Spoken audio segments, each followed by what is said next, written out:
अस्सलाम वालेकुम गाइस। आज हमें ज्वाइन किया मिस्टर मोहम्मद अब्दुल्ला ने। इनका बैकग्राउंड इंटरमीडिएट मेडिकल था और इन्होंने अपना 1.5 साल में, बल्कि 17 मंथ अगर कहे जाए तो 17 मंथ में अपने से ये इंटर के सारे पेपर्स पास कर लिए।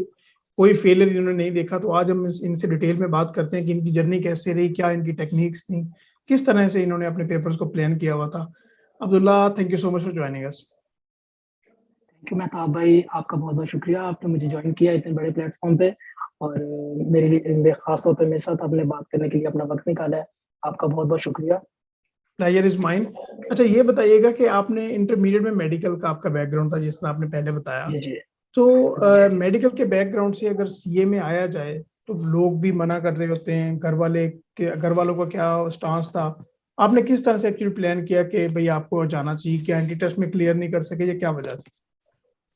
ये डिसीजन एक्चुअली मेरे लिए कह सकते हैं कि बहुत मुश्किल रहा है, क्योंकि इसमें कुछ दोस्त थे वो भी मुझे मतलब मेरा साथ नहीं दे रहे थे। मोटिवेशन तो बिल्कुल ही नहीं थी। हर किसी की जुबान पे ये था कि ये होता ही नहीं है, ये नहीं हो पाएगा।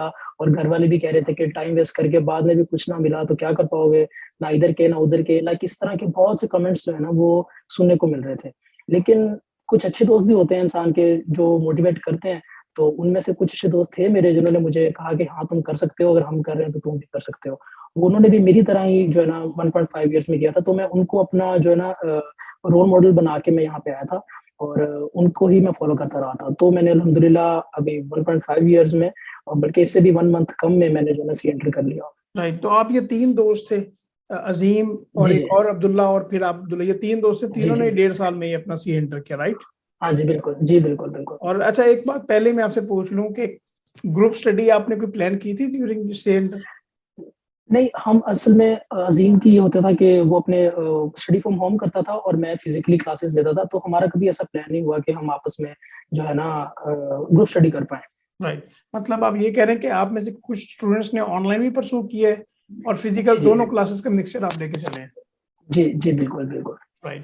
चलिए, आप मुझे ये बताएं कि पहले लेवल की आपकी क्या प्लानिंग थी? एमसीक्यूज बेस होता है, इतना डिफिकल्टी लेवल उतना नहीं होता जितना कैफ में होता है। तो क्या किस तरह से जी आपने जी। प्लान पहले लेवल में जब मैं आया तो एक तो मेरा मोटिवेशन लेवल बहुत अप था। और मैंने सीए को मुश्किल ही अज्यूम किया था कि ये बहुत मुश्किल है और मुझे इसके लिए कोशिश करनी पड़ेगी। तो पहले लेवल में मेरी एफर्ट्स बहुत ज़्यादा रही हैं, बहुत ज़्यादा रही हैं। और मैंने उसको विद इन 2 मंथ्स मैंने क्रैक कर लिया। पहले हमारे, अब तो पीआरसी हो गया, पहले एएफसी था। इतना कोई मेजर डिफरेंस तो नहीं है, उनमें एमसीक्यूज बेस्ड ही है।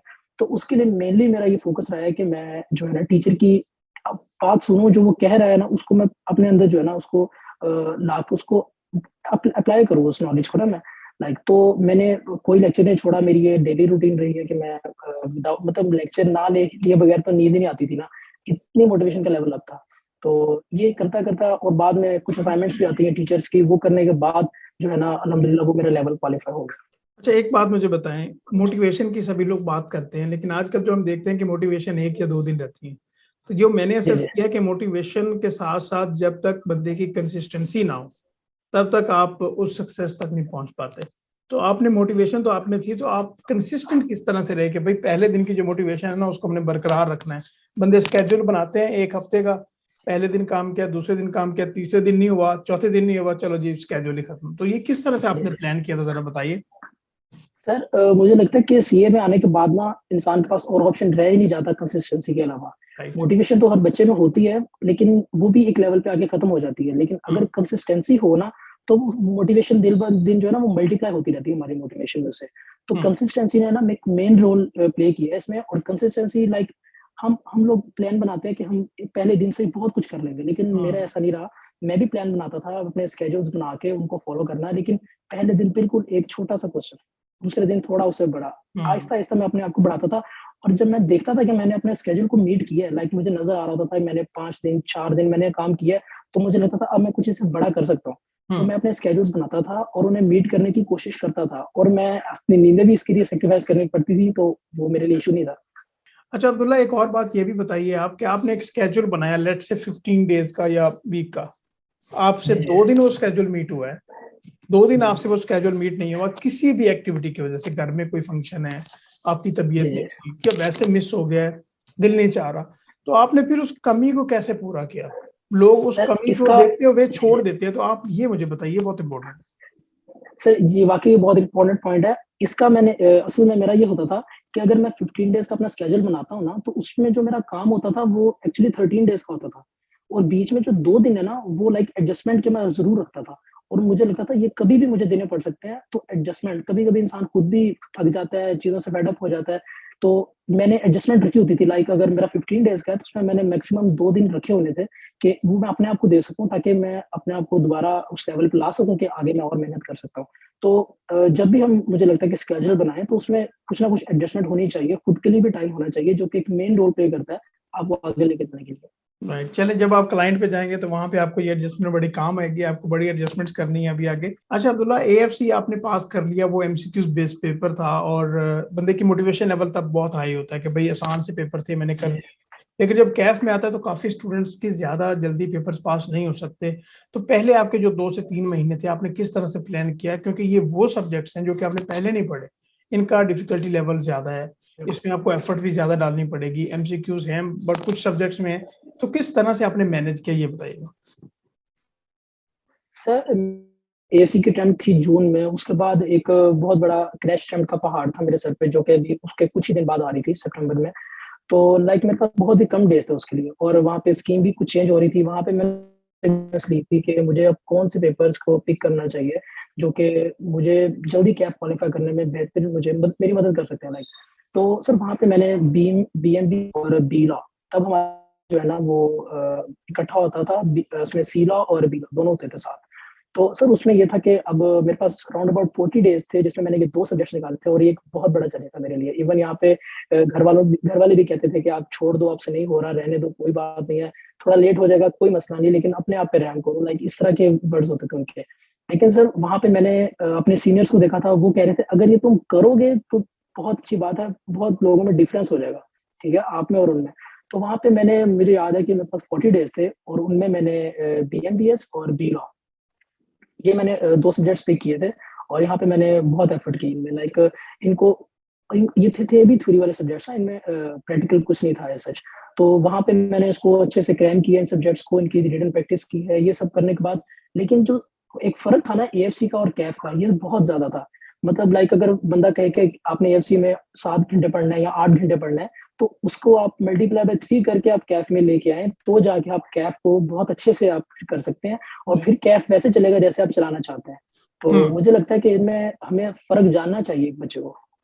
और एक और मज़े की बात ये है कि आपने 2 पेपर्स दिए, बिज़नेस लॉ का पेपर दिया तो उससे आपकी जो न्यू एजुकेशन पॉलिसी थी, उसमें आपका बिज़नेस लॉ का पेपर भी गया और कंपनी लॉ का भी गया। जी, 2 पेपर वो गए और साथ जी, एमएफए जी, का एक बहुत बड़ा, जी, लाइक ग्रुप 2 में जी, एमएफए जी, बहुत बड़ा सब्जेक्ट है, डिफ़िकल्ट भी समझा जाता है। तो आपने जी, 40 डेज़ में ये प्रिपरेशन करते हुए एक्चुअली 3 पेपर्स की बिल्कुल तैयारी 40 करके डेज़ वो में। पास कर लिए।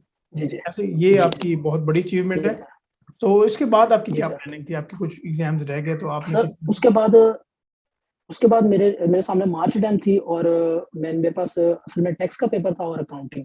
लेकिन सर यहाँ पे भी एक मेरे लिए नया चैलेंज था, क्योंकि आज तक हमने अकाउंटिंग के सब्जेक्ट्स को देखा नहीं था, हम मेडिकल बैकग्राउंड से हैं, तो एक थोड़ा-सा गैप था हमें, लाइक फिगर्स को देख के ना थोड़ा-सा डर सा लगता था कि पता नहीं क्या हो जाना है। लेकिन वहाँ पे जब टैक्स और अकाउंटिंग, मेरे पास ये 2 सब्जेक्ट्स थे, इनको मतलब मैंने थॉरोली इनकी प्रैक्टिस की है। थे भी 2 सब्जेक्ट्स, और इनकी प्रैक्टिस मैंने लाइक रजिस्टर्स ही भर दिए एक तरह ना, कर करके प्रैक्टिस इनकी कर करके, और मुझे दिल को तसल्ली नहीं होती थी जब तक मैं एक क्वेश्चन को मिनिमम 2 दफा नहीं कर लेता था, वो तब तक माइंड में आता ही नहीं था मेरे। तो इन 2 सब्जेक्ट्स को लेके चला हूँ, और अच्छा एक नया मुझे चैलेंज सामने था मेरे, और वो मैंने इनको पास करके वो मैंने पूरा कर लिया। और इसके बाद फिर हमारी ये 10th थी, लास्ट मेरी क्वालिफाइंग 10th थी इस सितंबर में, जब मैंने क्वालिफाई किया, तो मेरे पास इसमें ऑडिट था, एफएआर 2 था, और कॉस्ट का पेपर था एक। कॉस्ट का पेपर एक बहुत बड़ा पेपर समझा जाता था पहले किसी ज़माने में, लेकिन अब उस लेवल का नहीं है वो। उसका कुछ पोर्शन एमएफए में आ चुका हुआ है। तो सर एफए 2 मुझे पढ़ते हुए इतनी मुश्किल नहीं, क्योंकि एफए 1 से मेरा एक फ्लो बन चुका हुआ था अकाउंटिंग के कॉन्सेप्ट्स को देखने का, करने का, उसकी कुछ अक्रूवल बेसिस हैं, उसकी पेड बेसिस है, ये चीज़ें मेरे लिए अब ईज़ी हो गई थी कुछ ना, लाइक अकाउंटिंग पे इतनी एफर्ट्स मेरी नहीं लगी इस अटेम्प्ट में। यहाँ पे जो मेरा मेन फोकस था, और मैं जैसे ट्रेंड एज़ पर ट्रेंड देखता आ रहा था कि ऑडिट में बच्चे काफ़ी जो है ना लास्ट टाइम वो फेल हो जाते होते हैं, काफ़ी बच्चे ऑडिट में।